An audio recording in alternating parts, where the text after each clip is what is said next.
Hi, I'm Gretchen from Team 1711 The Raptors from the 1st in Michigan District. Today I'm going to be talking about FTC, the First Tech Challenge. FTC is an international robotics and engineering program for students ages 12 to 18. During this competition, students work to design, build, and program a robot from scratch using real-world engineering processes.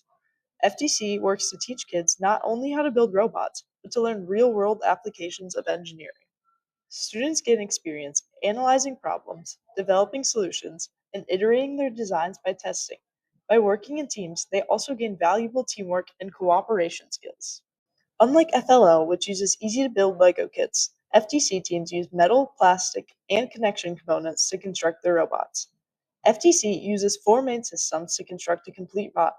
These systems are the structural system, which provides the physical base and structure of the bot, the electronics, which distribute power to mechanisms, the task mechanisms, which are aspects of the robot that work together to complete game-specific tasks and score, and the software or code of the robot, which program and works as the brain of the bot. These systems must be able to effectively work together, which makes testing and designing crucial and mimics a real-world engineering environment. On many teams, FTC students handle many tasks or subteams. For example, one student might be knowledgeable in coding and building the robot, but someone else might be in charge of wiring and designing the bot. Students in FTC can learn skills used by mechanical engineers, programs, and system designers simultaneously. Different skill sets and knowledge bases also teach students in FTC teamwork, communication, and project management, so teams can work together to create a cohesive bot. Every year in FIRST, new related themes are announced for FLO, FTC, and FRC. The annual themes are heavily incorporated into games and require teams to complete varying tasks, therefore learning to design different mechanisms over the span of their time on their FTC team. FTC matches last 2.5 minutes and start with an autonomous period. During this time, the robot runs completely off of pre-written code. After auton, students take control, driving with a remote. Programming in FTC is often done using Java or block-based coding platforms. During autonomous, programming works with sensors to navigate the field. Sensors recognize April tags around the field to spatially navigate, while motion sensors are used for robot positioning and mechanism control. Robots use aluminum profiles, which form the skeleton of the robot. These profiles are lightweight but sturdy.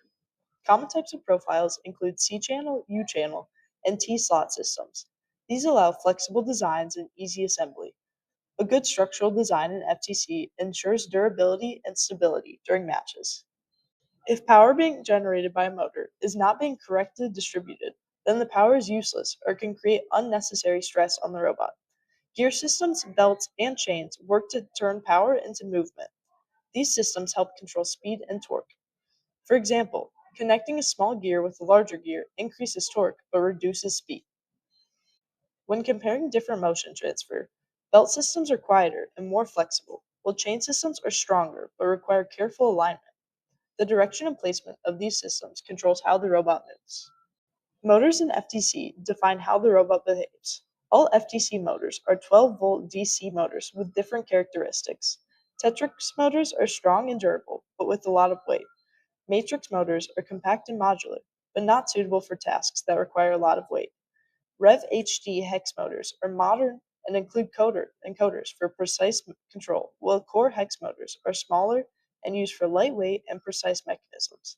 Choosing the right motor is crucial since each is suitable for different tasks.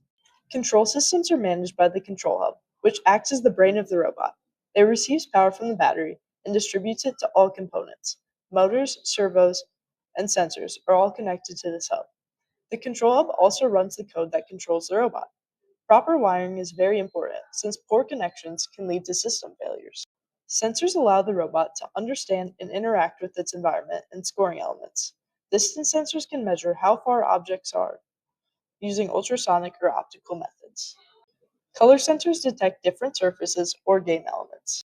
Touch sensors detect physical contact, while magnetic switches detect magnetic fields.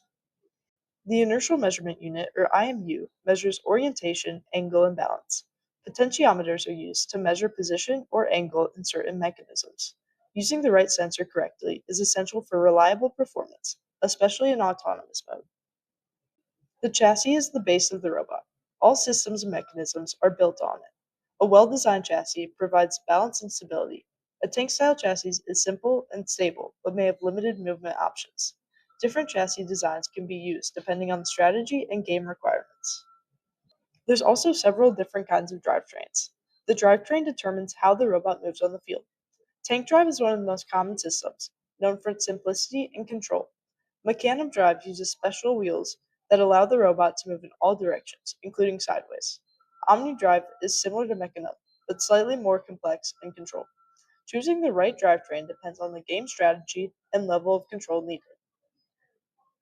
Thanks for listening. I hope this video provides clear and useful information on FTC.